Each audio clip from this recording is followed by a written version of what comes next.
Now to a big I-Team investigation. A Fox Point man admits that he stole close to $1 million of your tax dollars because it was easy. And now this guy will finally pay. The I-Team's investigation into food stamp fraud made state lawmakers extremely concerned. Jerron Terry's here to explain what's being done to make sure your money isn't wasted and to make sure that guys like this will not get a slap on the wrist. Mike and Carol, when you ask the federal government about food share fraud, it claims it happens only 1% of the time. But over the course of our 7-month-long investigation, we've exposed how millions of your tax dollars are being stolen by people abusing the system. Now laws and punishments need to be strengthened. Wearing dark shades, John Cedric Williams strolls into the federal courthouse. This is sentencing day. Mr. Williams, do you have any comments that you would like to make, sir? He smirks and waves to our camera, then heads inside to learn just how long he will spend in prison for food share fraud.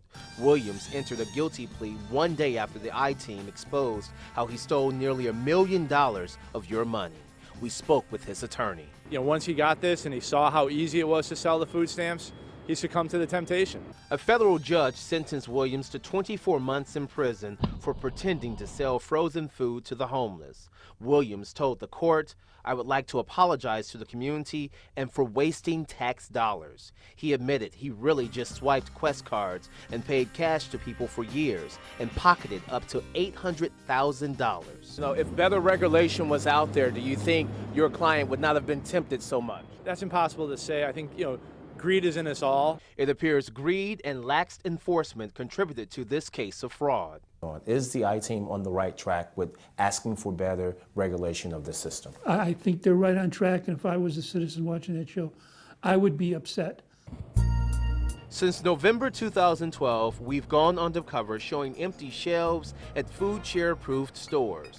We've exposed how millions of your tax dollars were stolen thanks to people abusing the system.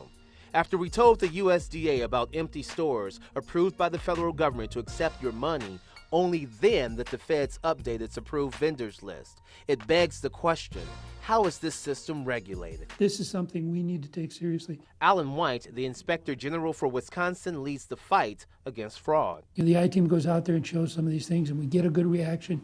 We get the additional resources. The problem is the vendor stealing. Randy Kong, thank you, owns and operates a convenience store in Racine. He's also an approved food share vendor. Kong knows cheating goes on, adding it's easy and tempting. Swipe it in $50, put $25 in my pocket, that's 100% profit day without doing anything. But he admits it leaves honest store owners in a bind. Thank you very much. I mean, I'm barely getting by. I work 80 hours a week.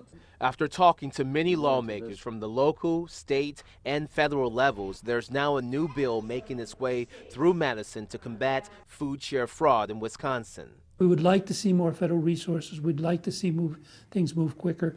Inspector General White says this bill will give the state more teeth to go after people stealing, people like Williams. The state first alerted the federal government about Williams' scheme back in June 2011. But instead, the USDA gave Williams more food share card readers, allowing him to steal more money into January of 2013. White says this new bill will allow the state to act without waiting on the feds. We've been able to deploy new resources. We've been able to enhance our relationship with the counties. We hope to enhance that relationship with the federal government and better utilize the resources we have on hand. Because after all, it's your money going into the system, and your money deserves better regulation to keep integrity in the program.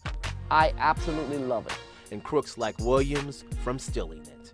He was very sincere. He apologized to the community for abusing its trust, for wasting tax dollars, and for affecting the community negatively.